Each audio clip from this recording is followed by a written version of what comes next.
Have something to learn, not something to prove. These are mindsets that are going to last a long time because truly what you say is a ripple effect.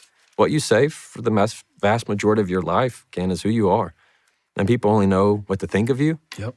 your reputation, by simply just what comes out of your mouth. And so when you realize that what you say controls what your kids say, what you say to somebody across the counter is going to control how they treat their kids when they go home, or how people think about you, how you move up in the workplace or move down.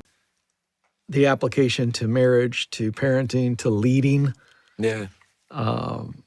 whether it be in a business context or a political context, words matter and conversations have so much power. I believe there are people watching and listening right now, and I know that I would put myself in this, that have been shaped, hurt, lifted.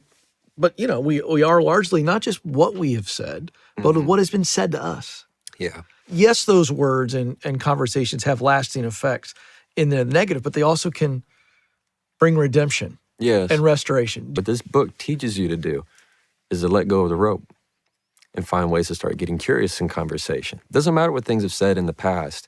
It teaches you how to let go of it.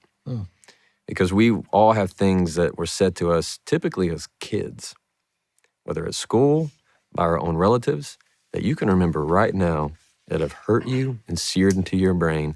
Maybe it was somebody called you a name on the playground, and you remember it, and you remember their name, and you probably remember what you were wearing. And little things like that they all influence how we've communicated, or seen how your parents communicate, how they communicated, how did they argue in front of you, that have all kind of passed down. It gives you the challenge of letting it go and finding a new path to have a better conversation. And I've said many times that conversations can not only change our perspective, but I think they can change our lives. Always engage in these conversations with something that you're going to actually do with what you've learned. And I wrote down, you said it multiple times, and this was such a convicting statement to me: have something to learn, not something to prove. And we've learned from the ultimate conversationalist today that conversations can truly change our life.